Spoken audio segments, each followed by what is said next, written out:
Hai Level Learners, kembali lagi. Sekarang hari Rabu, waktunya di T-Talk, Digital Transformation Talk. Bareng lagi sama saya Claudio di hari ini sampai nanti jam 1. Dari jam 12 sampai jam 1 kita ada live di YouTube dan juga nanti di Instagram. So kita premiere nih di YouTube-nya. Jadi Level Learners silakan langsung ke sosial media kita di YouTube dan di Instagram. Dan jangan sampai ketinggalan dengan tema menarik kita hari ini. Dan tema kita tuh mau membahas apa sih hari ini?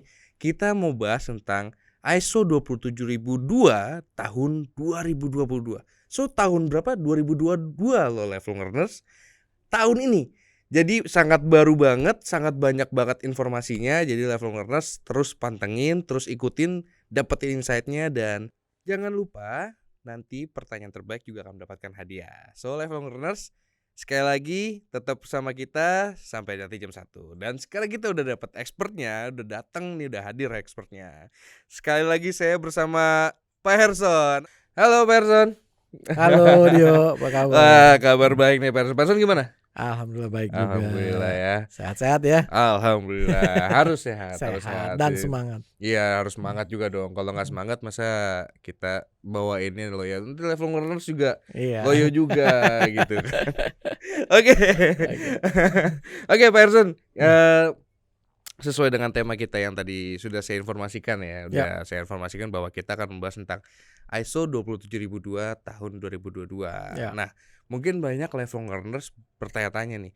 Loh, ini ISO 2022 nih, baru banget nih. Ini tentang produk tentang apa gitu loh. Ini tuh apa sih sebetulnya ISO tentang apa, mengatur apa yang memperbarui, apakah histori di belakang itu apa gitu ya. Pak Herson mungkin bisa kasih kita gambaran atau histori sebelumnya apa tentang ISO 27002. Ceritanya dulu ya. Iya, ceritanya tentang apa itu sebetulnya ISO 27002. Apakah masih bersangkutan dengan ISO 27001? Habis itu nanti ada setelah lagi ada 27003? Ya. Atau sampai dengan 5678. Nah, itu mungkin bisa diceritakan dulu Pak Herson. Biasanya sih tergantung RT-nya ya. Kalau nomor rumah kan gitu. Itu nomor rumah. Iya, nomor rumah. Banyak sampai 20-an lebih ya. Iya, bisa dong. Oke, gimana Pak Herson? Ya, jadi sebenarnya kan pertama kita mesti larinya ke ISO 27001 dulu ya. Nah, jadi apa itu ISO 27001? Kan kita udah suka dengar kan. Jadi ASMS katanya. Jadi ISO 27001 itu kan sebenarnya keluarganya adalah ISO 27000 orang suka bilangnya. Nah, itu tentang ISMS, Information Security Management System. Ya, jadi sistem pengelolaan keamanan informasi. Ya, kalau di Indonesia kan itu suka ada yang bilang SMPI lah, SMKI. Ya, sistem manajemen pengamanan informasi, ada sistem manajemen keamanan informasi. Ya, whatever lah. Yang penting kita tahu itu ASMS ya. Nah, itu kan sebenarnya adalah suatu standar internasional dari organisasi ISO itu sendiri. Ya kan, jadi temennya ada ISO 9000, ada 20000, 31000. Nah, ini yang untuk keamanan informasi di 27001 gitu kan. Nah, jadi ya balik lagi tuh keamanan informasi. Ya, informasi yang mana yang diamanin? Apa informasinya? Okay. Berarti kalau bisa dibilang ini masih keluarga 27.000 ya, ya tentang keamanan informasi ya berarti ya. Oke, balik sekarang kita ke keamanan informasi itu sendiri ya. Jadi informasi itu informasi yang mana, ya kan? Kemudian juga apa yang harus diamankan, ya. Nah, jadi kalau kita kembali pada dasar katanya keamanan informasi. Nah, kenapa sih informasi harus diamankan? Oke. Kalau informasi harus diamankan karena informasi itu adalah informasi itu adalah data sebetulnya. Ya. Kalau ini pengetahuan saya ya. Informasi itu adalah data-data yang digabungkan menjadi satu. Itu menjadi sebuah informasi. Mungkin kalau mungkin yang common DKIW ya kayaknya.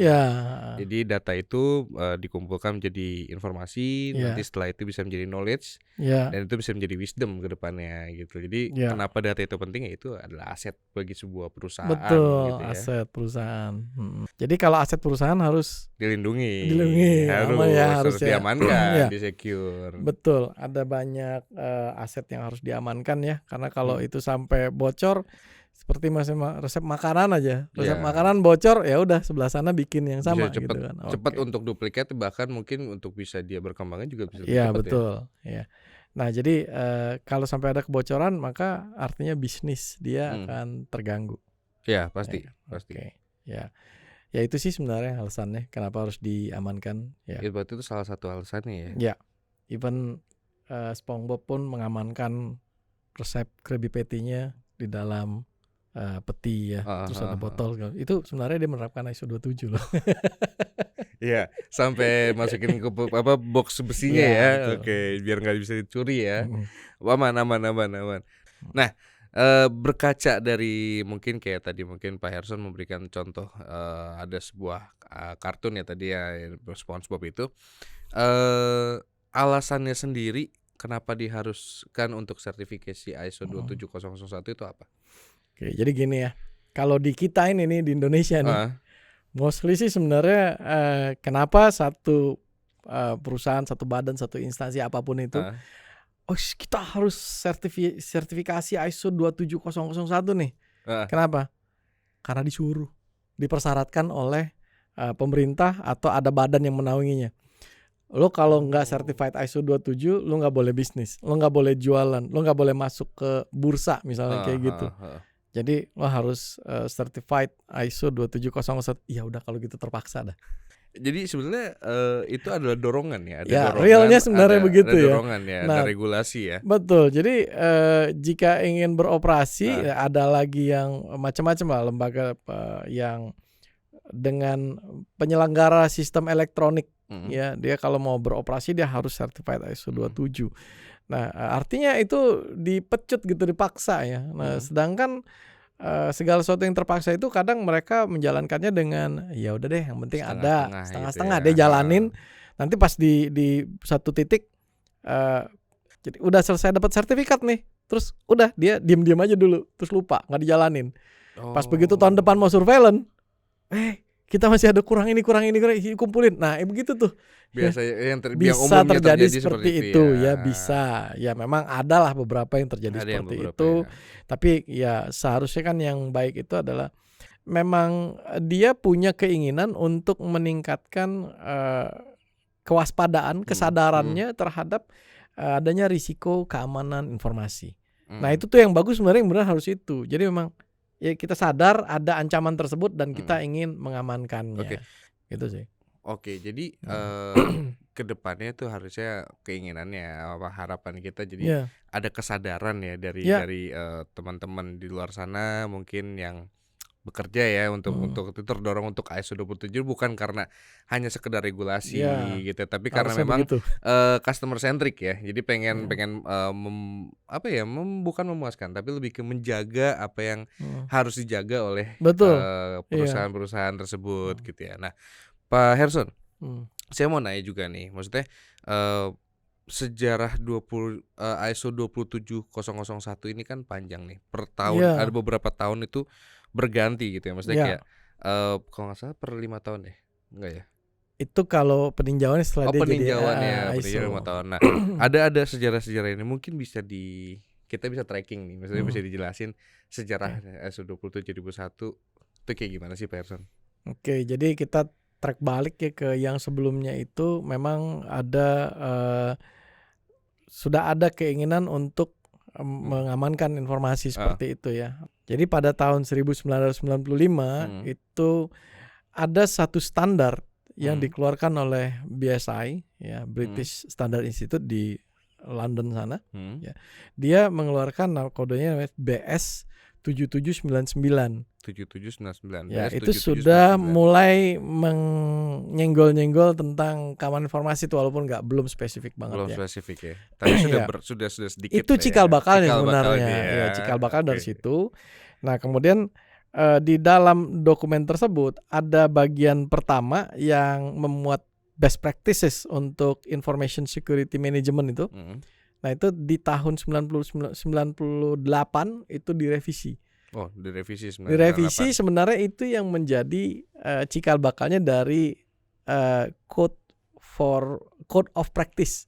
Code of Code of Practice ini adalah tuntunan bagaimana kendali-kendali atau kontrol-kontrol yang harus diterapkan apabila kita ingin mengamankan informasi kita. Ya, nah itu di tahun 98 itu sudah mulai memuat best practices ya untuk information security management.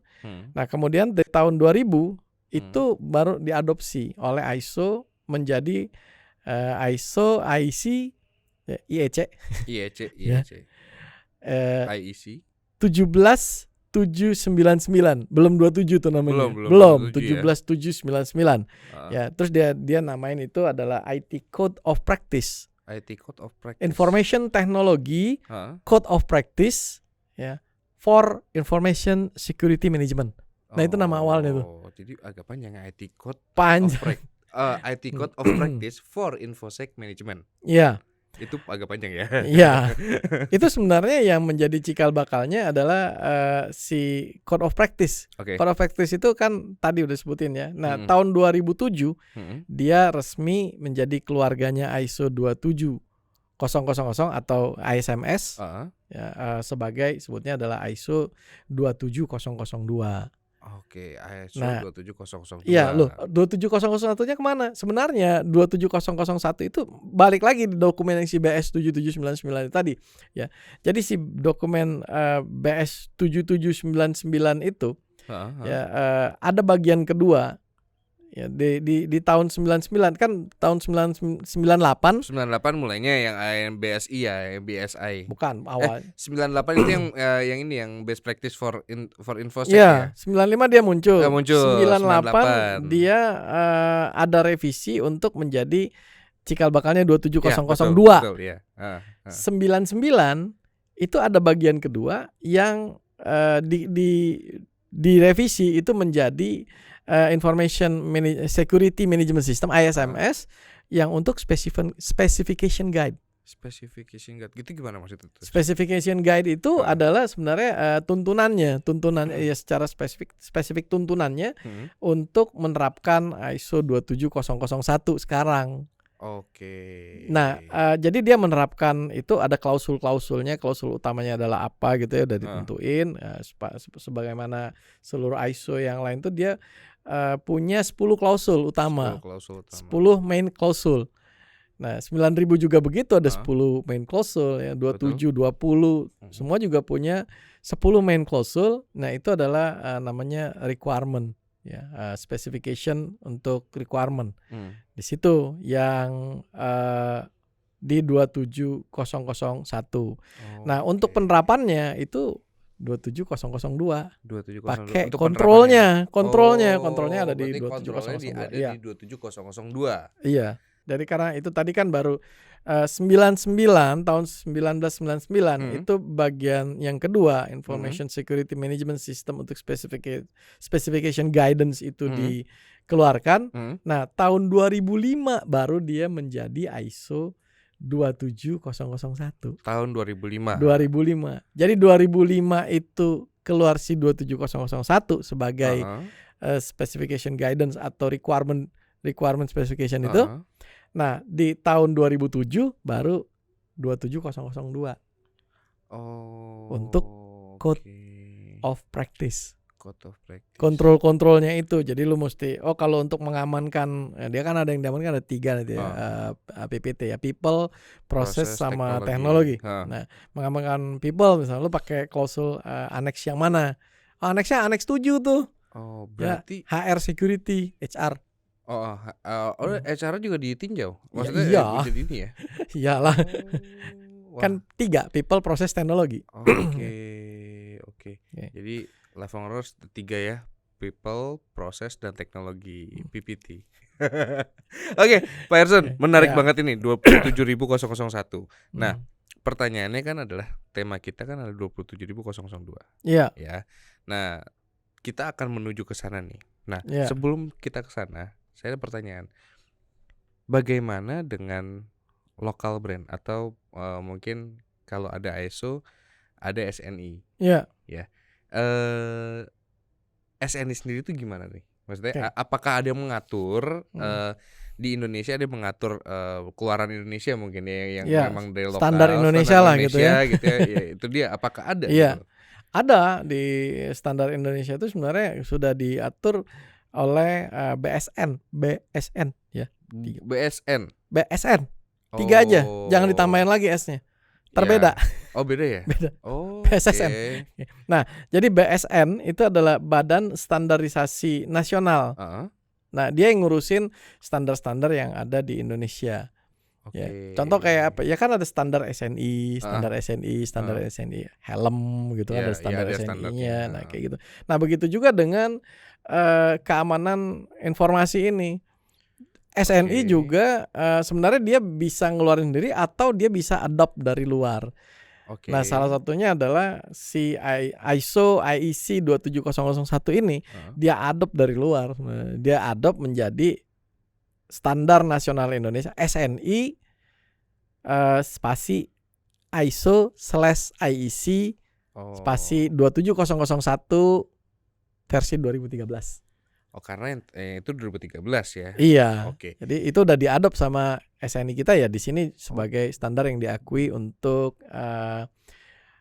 keamanan informasi gitu. Oh berarti Hmm. lokal pun, maksudnya yang standar Indonesia pun itu Ya. juga mengadopsi dari standar Iya. dari luar juga Iya, yang global juga ya diakui sama sebetulnya. kita sama Indonesia tuh standar Indonesia mengakui bahwa 27001 tuh sebagai ISMS Information Security Management System. Oke. Nah, nextnya gini nih. Ya. Masih terkait 27001 nih Pak Ya. Erson ya. Ada bukan fun fact ya, mitos atau fakta ya? Mitos atau fakta, ya. iya. Nih, oke, fun fact-nya adalah atau mitosnya adalah ketika kita sudah ISO 27001 berarti sama dengan sudah aman dari kebocoran data atau sudah terjamin untuk data-data Iya. kita. Itu mitos atau fakta ini bisa dijawab nih sama Pak Erson nih. Iya. Udah booster? Hah? Udah booster? Udah dong 3 kali. Oh, keren. Udah vaksin booster udah ya? Udah 3 kali. Wah, aman dong kalau gitu. Nggak kena COVID ya? Belum tentu juga sih. Ya udah. Kan sama. Berarti analogi gitu ya? Berarti Iya. oke. Bukan berarti nice. kalau dia sudah certified ISO 27001 terus dia akan aman dari ya kejadian risiko-risiko yang muncul dalam hal keamanan informasi gitu, kebocoran data ya, terus ya kerusakan yang lain. Nah, bukan berarti seperti itu. Nah, terus buat apa dia ISO dong? Ya, jadi gini, risiko itu kan masih tetap ada. Oke. Ya. Tapi at least kita masih bisa kena COVID gitu kan, kalau walaupun sudah booster gitu. Tapi paling tidak katanya ya kalau kena tidak separah itulah. Ya karena di badan sudah ada mekanisme. Nah, begitu juga dengan sertifikasi yang ISO 27001 ini. Jadi risiko untuk kebocoran data tuh masih tetap ada, tetap aja bisa, iya. Tapi paling tidak dengan sudah menerapkan ISO 27001 ini, ya maka setidaknya sudah ada upaya pencegahan preventif, ya, upaya preventif ataupun upaya perbaikan atau kuratif ya, preventif ataupun kuratif jika sampai terjadi risiko itu. Oke. Jadi paling nggak tahu, oh terjadi nih. Nah, ya sebelum terjadi udah dicegah dulu kan. Kalaupun suatu saat emang terjadi, nah kita udah tahu tuh mitigasinya bagaimana, dimitigasi di penanganannya seperti apa. Ya, ya seperti itulah kurang lebih.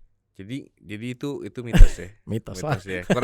Jadi teman-teman itu mitos ya. Jadi yang sudah ISO certified ISO 27001 pun bukan berarti dia 100% secure. Betul. Bukan berarti itu juga useless bukan, tapi resiko itu segala resiko pasti ada dari kesempatan itu juga setiap hari juga banyak untuk nyerang segala macam itu pasti ada ya. Ada. Nggak mungkin enggak gitu loh. Apalagi dengan sekarang naiknya persaingan industri juga pasti itu udah menjadi salah satu acuan. Nah, ada satu lagi nih Pak, keamanan informasi itu adalah tanggung jawab teman-teman orang IT. Mitos atau fakta? Ya mitos lah. Why? Ya karena sebenarnya semua karyawan tuh bertanggung jawab terhadap keamanan informasi di dalam ininya ya, dalam ruangan lingkungan kerjanya, dalam perusahaannya. Even yang nggak pakai ibaratnya nih yang nggak pakai laptop, nggak pakai sistem pun dia juga bertanggung jawab. Contoh misalnya apa? Kalau seandainya ada orang yang masuk ke ruangan ke kantor kita, ada orang nih datang ya, terus dia harusnya kalau tamu tuh pakai badge, ini ya badge, ID card tamu ya. Kalau ada orang masuk ke kantor kan harusnya dia pakai badge guest gitu ya, tamu. Nah kalau misalnya ada yang tidak menggunakan badge, artinya dia bukan karyawan maupun bukan tamu. Betul. Nah, bisa saja dia melakukan hal-hal yang merusak, mencuri data, ya kan, merusak ruang server, merusak peralatan-peralatan komunikasi segala macam. Nah, itu siapa yang melihat? Kalau teman-teman yang lain yang melihat, ada OB yang melihat, kok ada orang yang seperti itu ya? Nah, dia boleh nggak dia melakukan satu tindakan? Boleh, tapi mungkin kalau untuk negur nggak enak, dia bisa hubungin security. Artinya dia juga tanggung jawab kan? Di belakang efeknya kita lihat di belakang nih bisa mengganggu keamanan informasi. Ya dia harus melakukan sesuatu. Itu tanggung jawab dia. Oh, berarti bukan hanya tanggung jawab orang IT ya? Bukan, semua juga harus ini ya.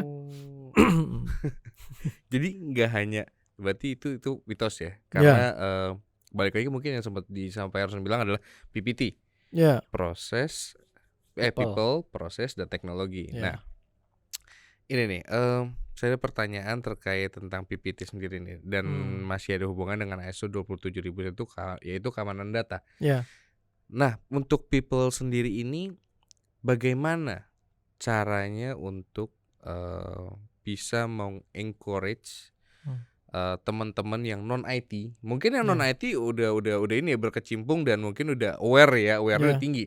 Tapi bagaimana mengencourage dan membuat teman-teman yang non IT ini aware gitu untuk keamanan data? Iya, pertama sebenarnya gini ya, untuk terhadap people itu diaturnya di Annex 7 ya. Itu Annex 7 yang sebelum ini kita belum bicara tentang yang versi 2022 ya. Kita masih yang 2013. Nah, jadi Annex 7 itu mengatur tentang human resource security.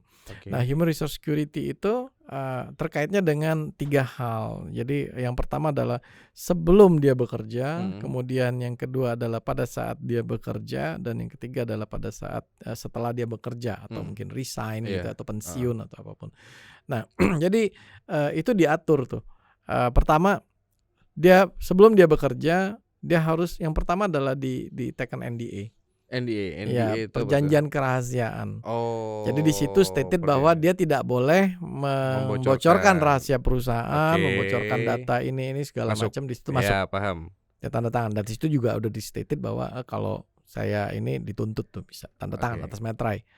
Ya, jadi kalau dia melakukan itu artinya bisa diproses hukum. Nah, berarti terberatnya pun bisa sampai pidana. Bisa dong. Iya. Ada case nggak, maksudnya yang di luar sana yang mungkin mungkin ada 1-2 case yang mungkin ya ada ya, public figure lah ya, ada public figure yang waktu itu datanya dibocorkan, dapat data alamatnya, dapat data bahkan data handphonenya itu nomor handphonenya berapa, dan kemudian even di situ bisa ketahuan dia pakai handphone apa. Itu kan ada tuh ya waktu itu keluar. Nah, kemudian diusut nih sama providernya, siapa nih yang membocorkan data si orang ini. Ternyata adalah dia bukan karyawan internal memang, tapi dia karyawan outsource lah gitu ya, yang dipekerjakan. Dan menurut dia sih ya data itu dia foto kemudian disebarkan gitu. Nah, sebenarnya itu kita kan bisa lihat di awal kita tanya, kamu punya NDA nggak? Sudah tanda tangan NDA? Udah, saya udah tanda tangan NDA gitu. Kemudian kenapa kenapa tetap disebarkan? Saya lupa, Pak gitu. Nah, makanya di situ nanti ada yang namanya awareness.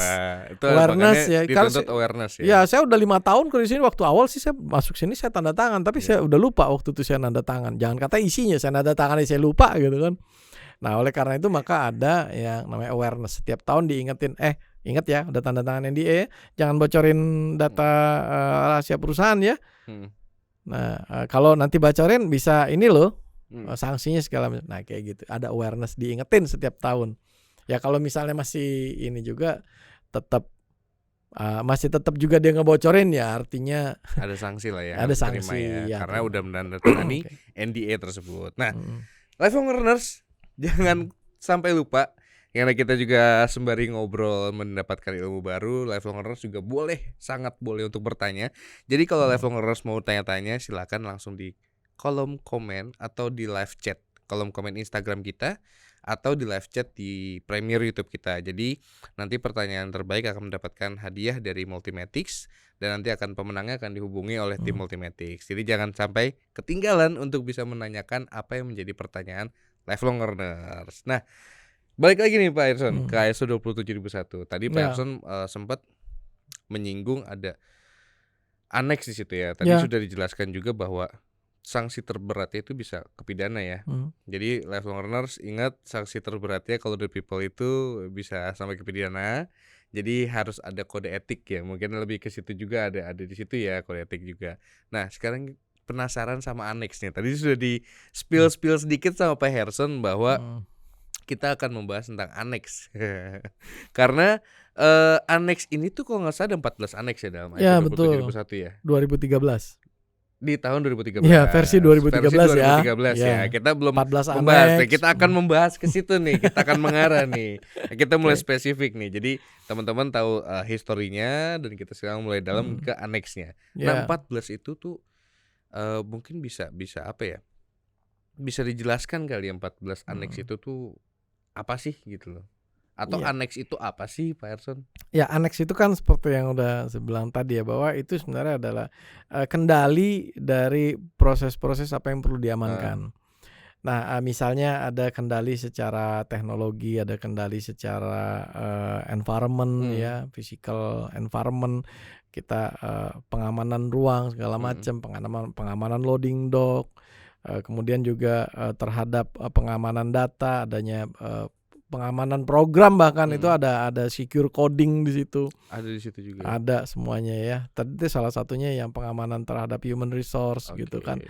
Nah, itulah aneks ya yang ada 14 itu, kemudian nanti dia di breakdown lagi sampai akan di yang terbawah itu ada 114 aneks gitu ya. Jadi ya itulah dari 14 aneks tersebut, apabila di breakdown nanti sampai yang paling bawahnya itu ada 114 kontrol, kendali yang paling bawah yang diterapkan untuk masing-masing proses apa yang mau diamankan. Jadi dari 14 aneks ini menghasilkan 114 kontrol. Iya. Nah, 14 aneks ini sendiri tuh saling berkesinambungan atau tidak? Atau maksudnya gini, itu dipakai semua apa enggak sih? Ya enggak Dalam mesti. sebuah perusahaan ya ketika sertifikasi Ya. ya mungkin ya. Kalau berkesinambungan pasti karena Ya, kan itu ada kan menjadi hubungannya aneksnya. masing-masing. Betul. Ya. Tapi maksudnya ketika kita mau sertifikasi itu akan dipakai semua gitu atau Enggak. gimana? Enggak semua. Jadi makanya itu di dalam ISO 27 ini ya, dalam salah satu prosesnya itu kita kan udah menentukan risk ya. Jadi dapat risk registernya, nanti dari risk registernya itu nanti dikaitkan dia terkaitnya pada aneks berapa. Nah, terus nanti dari aneks berapa yang terkait nanti menghasilkan yang dokumen berikutnya adalah namanya SOA ya, Statement of Applicability. Nah, di situ sebenarnya diterjemahin tuh dari 114 kontrol yang ada, itu mana saja yang masuk, mana yang tidak. Ini applicable, ini not applicable. Ini applicable, ini not applicable. Oh, berarti dari 14 aneks itu nanti akan diseleksi lagi, Ya, difilter seleksi. lagi. Oh, ini aneks misalnya aneks. Nah, 14 aneks ini controls berapa? ya, udah paling bawah kita main deh controlsnya yang not applicable atau tidak. Udah tinggal dipilih, oh ini applicable nih di Iya, kita nih. per masing-masing controls. Nah, controls itu sendiri misalnya nih Based contoh on apa tuh kalau boleh tahu? risk sebenarnya. Risk, Jadi ada ya banyak faktor ya. Ada scope awalnya dari scope kemudian kita dapetin risknya, baru kemudian itu sampai ke annex dan controlsnya. Dan itu juga dipengaruhi salah satunya lagi ada working environment-nya juga sebenarnya berpengaruh, balik lagi ke risk yang akan muncul. Nah, misalnya dia perusahaan yang sudah established, dia punya data center, atau dia startup. Ini kalau startup kan keren nih ceritanya, startup sekarang. Jadi kita pernah nih dulu mendampingi sebuah startup untuk mendapatkan sertifikasi ISO 27 ini. Ya. Nah, begitu kita masuk ke environment mereka tidak punya server. Oke. Oh, kalau gitu nggak punya data center ada. Data center ada. Tapi server servernya fisik. ada. Server fisik ya. Fisik. Server fisik mereka nggak punya. Begitu juga dengan jaringan networking nggak ada. Jadi masuk datang ke situ, pokoknya laptop ada wifi aja. Oke. Data di mana simpennya di cloud. Semuanya di cloud. Ya, kalau mereka bikin dokumen segala macam ya kita bikin. Oke, bikinnya di cloud semua. Jadi even mereka menganggap bahwa laptopnya dia itu adalah ya bukan suatu risiko apabila hilang. Kenapa? Dokumennya nggak ada, Pak. Kalau laptop saya hilang, dokumennya nggak ada di sini. Jadi nggak ada resiko yang Iya, terlalu dokumennya besar di gitu mana? ya. Dokumennya di Cloud itu di semua. cloud, dan mereka juga sudah di awareness segala macam, jangan pernah nyimpen segala username password itu save di ini ya. Jadi nggak apa-apa sih begitu dia masuk mau login situ ya dia username password. Oke. Nah, itu kan sebenarnya kalau dilihat dari situ artinya ada tuh kontrol-kontrol yang berkaitan dengan networking, ya, cabling. Nah, ada nggak? Enggak, not applicable. Kita nggak ada cabling gitu. Kita networkingnya ada sih tapi pakai wifi, yang cabling nggak ada ya, not applicable. Ya, terus kemudian dia punya ada lagi pengamanan ruang data center, yang seperti itu, yang terkait dengan pengamanan ruang data center, not applicable. Kenapa? Ya di cloud semua katanya, gitu ya. So itu bisa di take out lah, bisa Bisa ya. di take out, filternya bisa dari situ. Ya, jadi itu nggak semua dipakai. Nah, tadi kan udah dijelasin juga nih Pak Erson tadi terkait tentang working environment-nya ya. Ketika memfilter si annex tersebut ya. Nah, sekarang kita masuk ke titik beratnya nih Pak Erson. Di tahun yang baru ini ada ISO yang baru juga ternyata. ISO 27002 tahun 2022. Iya. Nah, ini produk apa sih Pak Erson? Ini turunan apa sih gitu? Oke. Mungkin bisa diinformasikan ke Lifelong Learner semua nih. Jadi gini ya, si ISO 27002 kita cerita dulu sih 27002 ini kan hubungannya tadi udah kita sudah sedikit kita jelasin ya. Yang 27001 itu sebenarnya adalah requirements. Ya. Nah, kalau kita cerita lagi 27001 mulai dari mana gitu? Mulai dari 27000. 27000. Ada dokumennya ISO IC 27000. Nah, si 27000 ini ya, dia sebenarnya isinya apa? Dia sebenarnya isinya adalah overview sama vocabulary. Apa overview sama vocabulary? Jadi isinya benar-benar cuma penjelasan apa itu SMS, ya. Kemudian mengapa penting, kayak gitu. Even di situ juga dia jelasin family standardnya. Ya. Jadi family standardnya itu 27001, 27000 itu apa?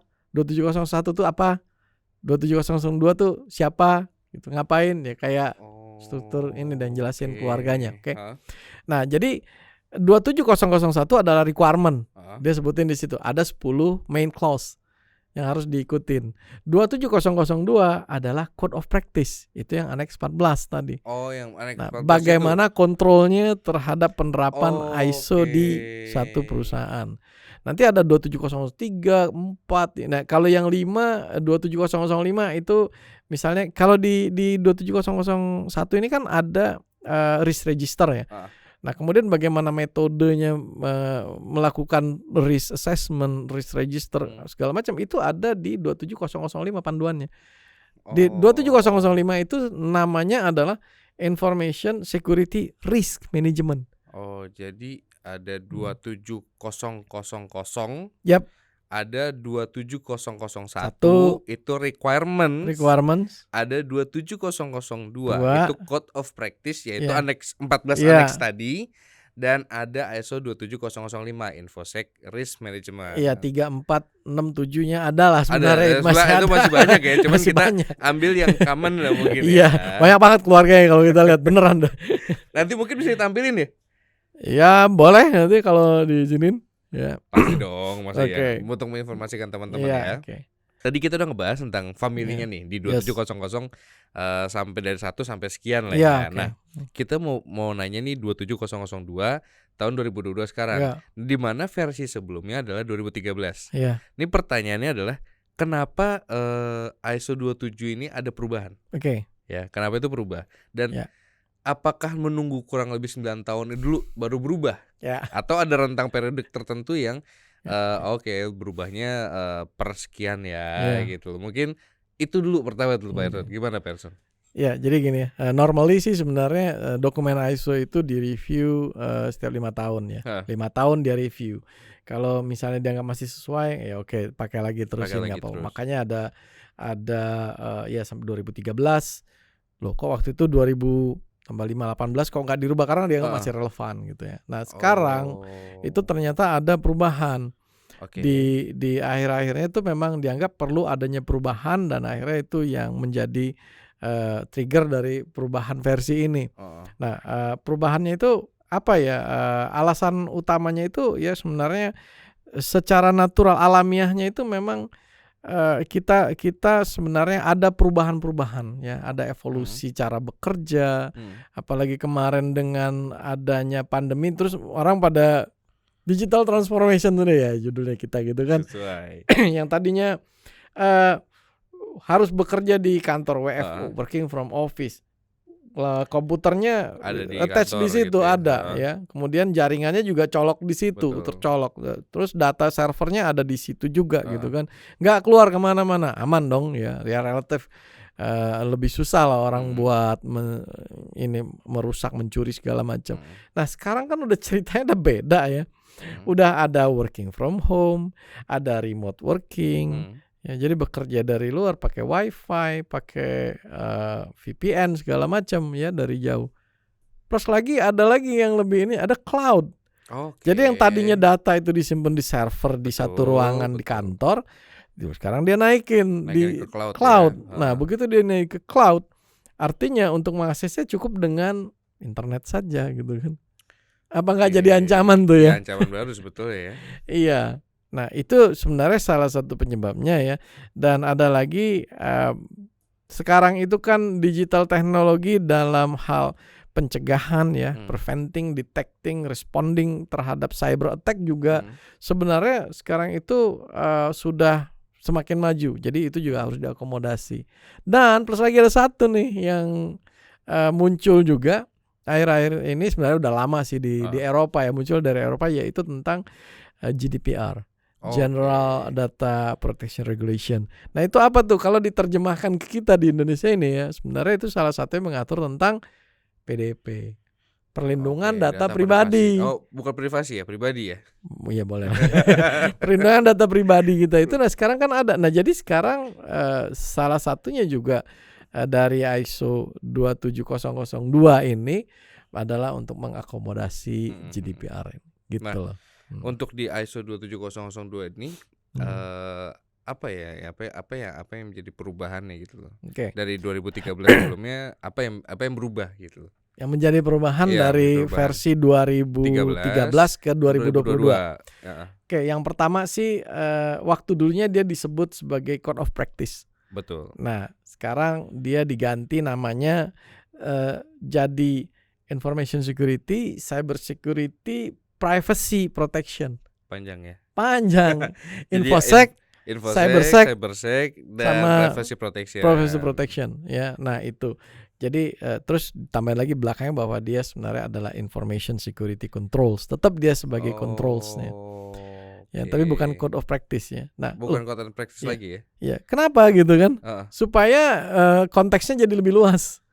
Konteksnya tidak hanya sekedar yang sebelumnya ada di 14 aneks itu, tapi udah lebih luas lagi. Berarti udah bukan 14 aneks lagi dong. Berarti udah mungkin 24 aneks gitu. Nah, ini karena kan meluas kan. Iya, nah ini uniknya ya. Jadi ternyata setelah ditelaah lagi dia sama mereka dilihat-lihat lagi. Ini kayaknya nggak relevan, ini kayaknya ya ini kayaknya mungkin nggak di sini posisinya, harus diupdate. Ini kayaknya sama nih. Oh, ada yang sama. Maksudnya sama nih kayaknya nih. Ada beberapa controls yang kayaknya sih secara ini sama nih maksudnya nih. So, kalau gitu kita gabungin aja deh. Jadi ada yang digabungin, ada yang diupdate nomornya, dan ada juga yang baru pastinya Ada yang ya. baru. Tadi kan kita cerita tentang ada cloud ya, ada ya tentang privacy, ada yang lain-lain kayak gitu. Nah, itu ada beberapa kontrol yang baru gitu ya. Nah, terus kemudian hasil akhirnya adalah dia tidak menggunakan lagi, bukan 14 annex ceritanya. Iya, jadi total lebih banyak nih ya. Jadi enggak 14 annex beranak jadi 114 kontrol. Betul. Ini yang 114 kontrolnya ditinjau, ini digabung segala macam. Jadi hanya 93 controls. Loh, kok jadi 93 controls? 114 jadi 93. Iya. Karena ada yang di merge. Ada yang di merge. Ada yang di merge. Dari 114 itu. Ada yang di merge ya. Nah, ada 24 hasilnya itu ya, dari sekian banyak, kemudian ada 24 hasil dari merge. Ada 50 sekian, 58. Ya, itu yang hasil dari update, dia cuma rubah doang, dan ada yang baru itu ada 11 control. Total adalah 93 controls.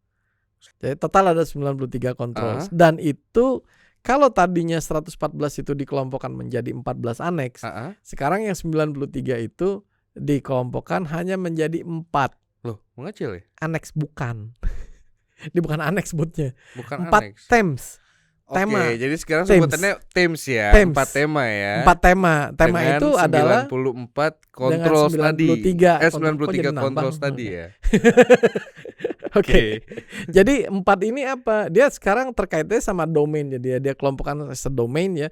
Pertama adalah organizational, ya, secara organisasi. Itu yang paling banyak adalah secara organisasi, yaitu sebanyak 37 controls. Kemudian yang kedua paling banyak itu adalah secara teknologi.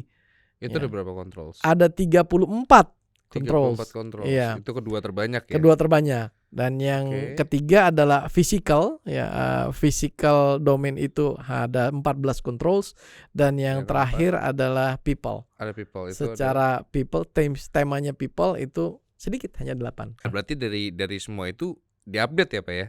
Ada yang diupdate, ada yang di merge, ada new. Oke. Nah, contoh dari update controls itu apa, Pak Arsen? Oke, ini beberapa ya. Beberapa aja. Banyak. Waduh, iya. Ya. Okay. Jadi dari 58 yang updated controls itu, nih kita ambil beberapa aja. Untuk sebenarnya dia di annex 5 ya. Yang awalnya disebut sebagai annex 5 itu namanya adalah information security policies. Nah, dia juga namanya menjadi organization controls. Nah, jadi ada yang tadinya annex 5 itu information security policies, itu dia namanya saat ini dirubah menjadi organizational controls. Itu induknya yang kelima tuh sebenarnya. Iya. Jadi kan themesnya 5.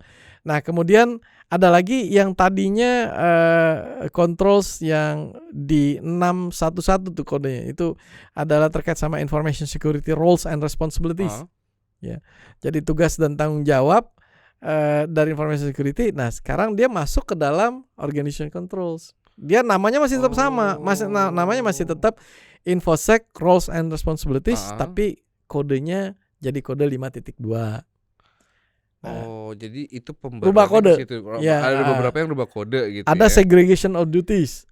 Ya, itu dia masuk ke organization control. Tadinya dia kodenya 612, jadi sekarang kodenya 5.3. Oke. Dan ya ada lagi macam-macam yang terakhir ya, bisa teleworking lah. Teleworking itu tadinya 6.2.2 dia masuk ke 6.7. Namanya juga dirubah ya.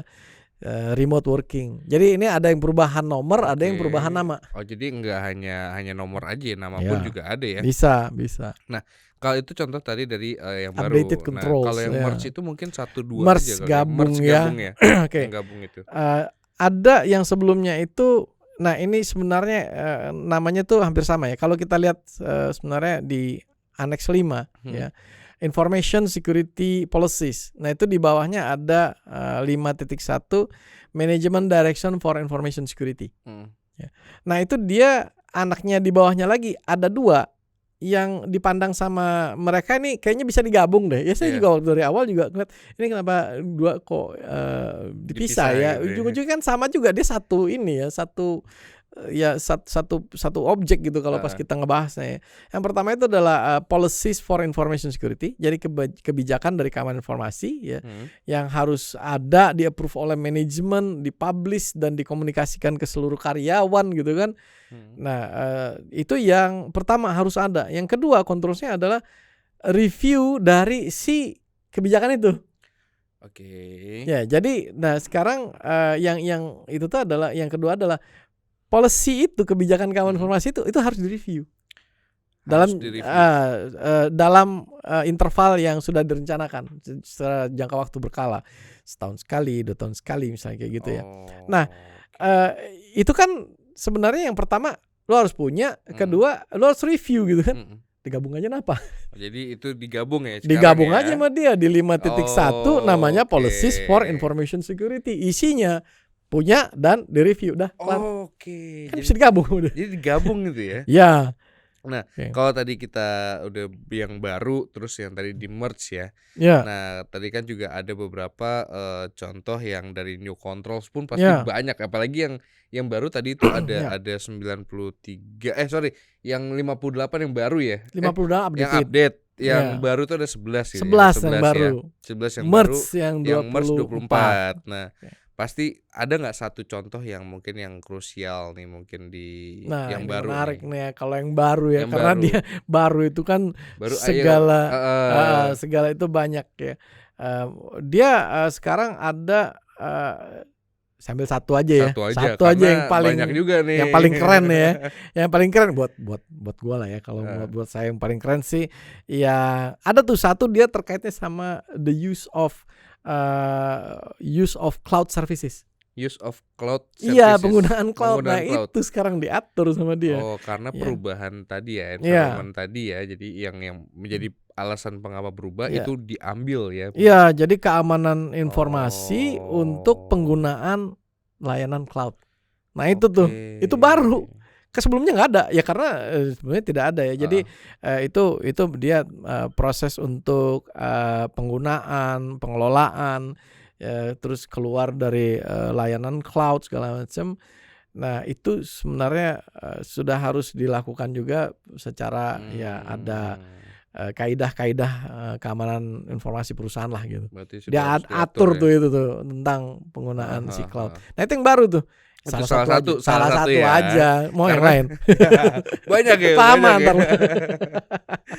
Oke, tadi itu perubahan tentang kontrol ya. Yes. Perubahan apa lagi, Pak? Yang lain ya. Heeh. Nah, sekarang ada sesuatu yang bisa dilekatkan kepada kontrol itu. Nah, itu dia kasih nama attributes. Atribut ya. Jadi atribut itu sebenarnya buat apa sih? Buat ngelihat view dari sisi yang berbeda aja ya, angle yang berbeda aja dari kontrol-kontrol tersebut. Nah, ini atribut yang bisa dilekatkan itu dia dibagi lagi menjadi beberapa kategori ya. Contohnya misalnya ada yang control type ya, jenis dari kendalinya. Apakah kendali itu termasuk kendali yang preventif, detektif, atau korektif? Itu yang kategori yang pertama. Kategori yang kedua ada lagi information security properties. Nah, kalau dulu tuh sebenarnya ini sudah ada ya.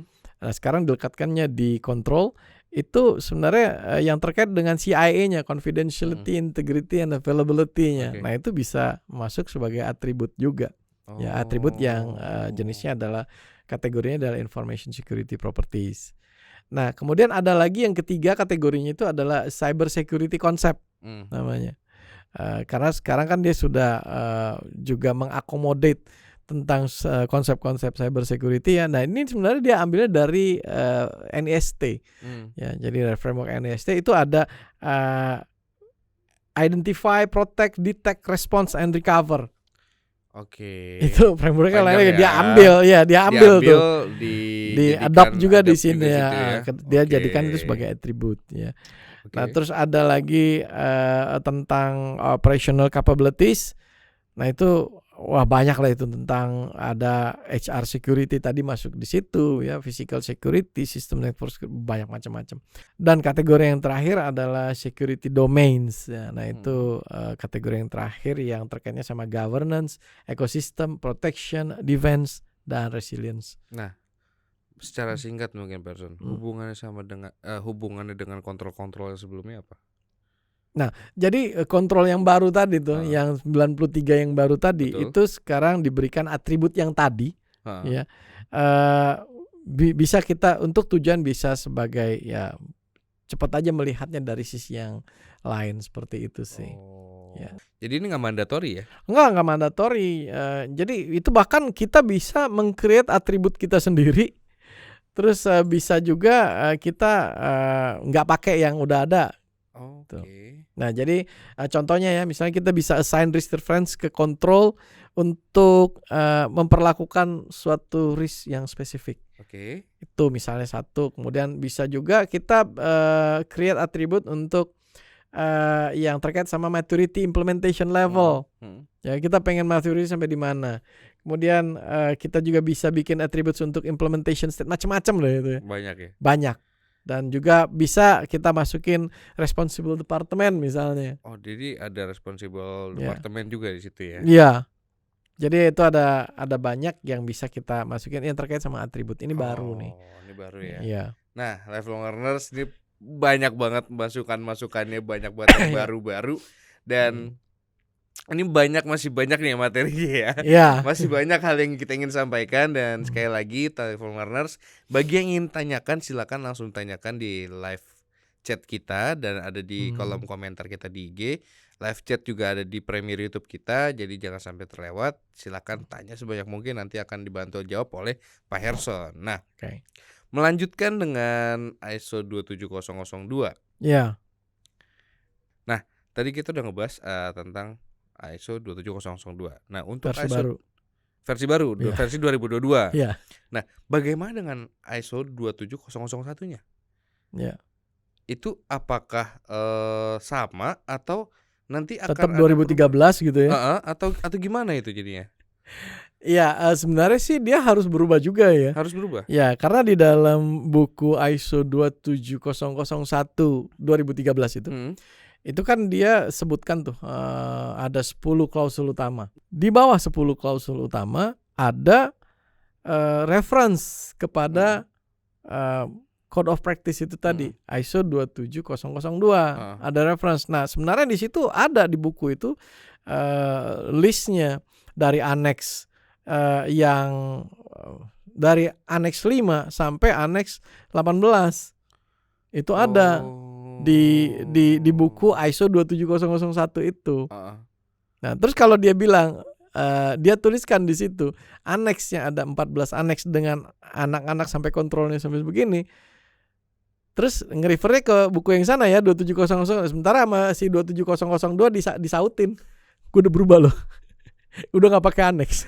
Oke, udah jadi udah pakai tema themes. Ya, udah tema itu ya. Kontrolnya juga udah enggak 114, udah 93. 93. Dia nyaut gitu di sana. Nah, kan si 270 saja udah berubah.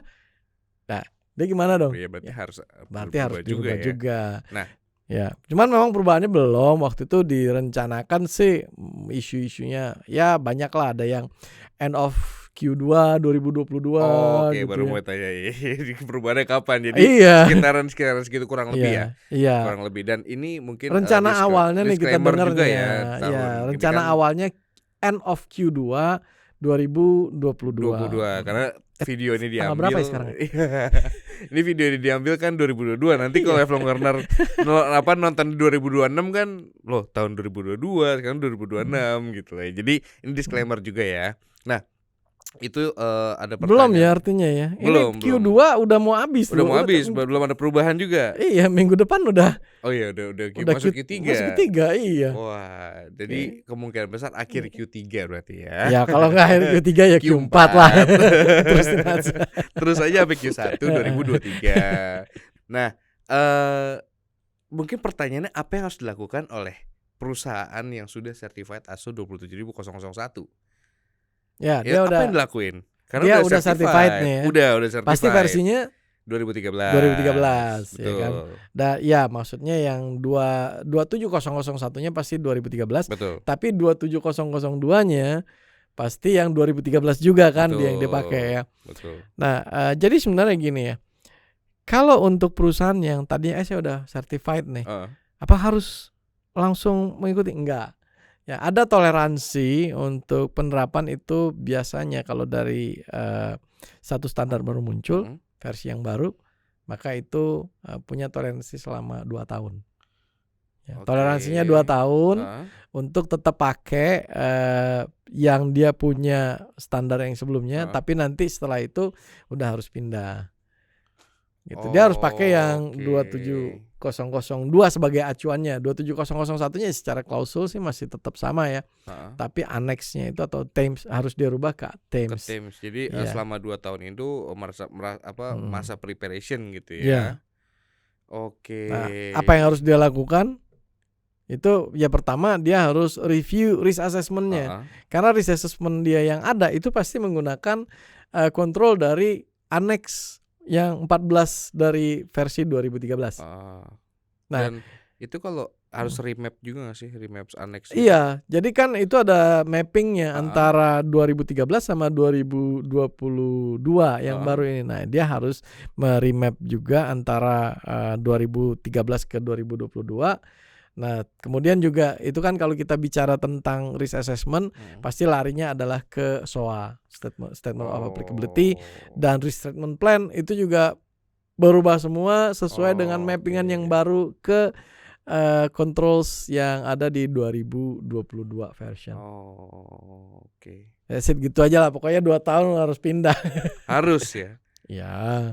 Kalau enggak nanti di sana enggak diakuin lagi 2022, 2024. Ya, iya kan? Gitu. Harus pindah dikasih toleransi batas waktu 2 tahun berarti itu harus prepare dan harus pindah ke sana ya. Karena ada pergeseran dari annex itu menjadi terms itu pertama. Nah, lifelong learners, kita sudah ada di penghujung acara ya. Karena juga kita udah banyak banget bahas dari sejarahnya ISO 27001 sampai yang terbaru 27002 versi 2022.